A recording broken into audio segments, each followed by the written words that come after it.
माननीय supreme court के verdict के बाद अब आप जानते हैं कि बीएड जो है वो प्राथमिक से बाहर हो गया है।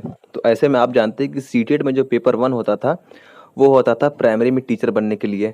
तो अब जब टीचर आप प्राइमरीज में यानी कि 1 से 5 तक में आप टीचर बन ही नहीं सकते हैं, तो फिर सीटेट पेपर वन देने का क्या मतलब रह गया है। जिन लोगों ने पहले पास कर लिया है उनका भी, और जिन लोगों की परीक्षा आने वाले 20 अगस्त को है उनका भी। ऐसे में स्थिति क्या बनेगी कि आपको दिमाग में ये क्वेश्चन ज़रूर आ रहा होगा कि अब सीटेट पेपर वन दिया जाए या ना दिया जाए। अगर देंगे तो उससे फ़ायदा क्या होगा और अगर नहीं देंगे तो उससे नुकसान क्या होगा।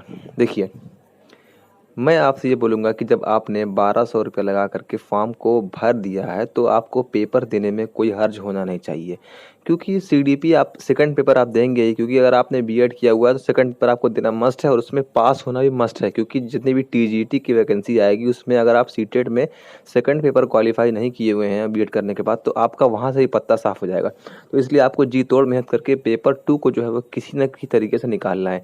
अब आपको लैंग्वेज वन लैंग्वेज टू दोनों पेपर में देना था, सीडीपी आपको दोनों पेपर में देना था, ठीक है। और अगर आप मैथ से थे, बीएससी किए हुए थे, तो मैथ आपका पेपर वन में भी थोड़ा सा आएगा और पेपर टू में भी थोड़ा सा आएगा।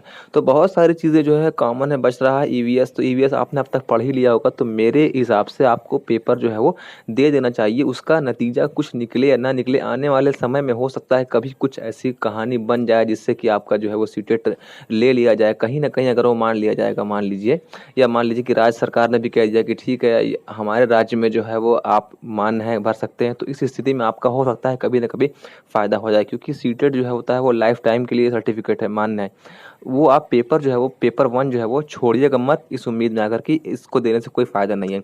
अभी फ़ायदा या नुकसान देखना नहीं है। अभी आपने अगर फॉर्म को भरा हुआ है तो अच्छे से आप कोशिश करिए कि पेपर वन भी आपका क्वालिफाई होना चाहिए और पेपर टू भी आपका क्वालिफाई होना चाहिए। रिजल्ट के बारे में आपको अभी नहीं सोचना है कि अभी हम अगर क्वालिफाई कर लेंगे तो ये रद्दी के भाव बिक जाएगा, नहीं, ऐसा आपको कुछ सोचना नहीं है। आप दोनों पेपर को बराबर मेहनत से, बराबर तवज्जो से जाकर के एग्ज़ाम दीजिए। आने वाले समय में क्या होगा इसकी चिंता किए बगैर आप बढ़िया से पेपर दीजिए। पेपर किसी को छोड़ना नहीं है। फॉर्म जो है आपने भरा हुआ है तो आपको पेपर भी देना है और आपका ज़रूर जो है दोनों पेपर क्वालिफाई होगा। इस बात का आप हौसला रखिए। आने वाले समय में ईएमआरएस में भर्ती आ चुकी है और DSSB में जो भर्ती आएगी उसका मैं आपको तरीके से बताऊंगा कि आपको कैसे उसमें क्या करना है।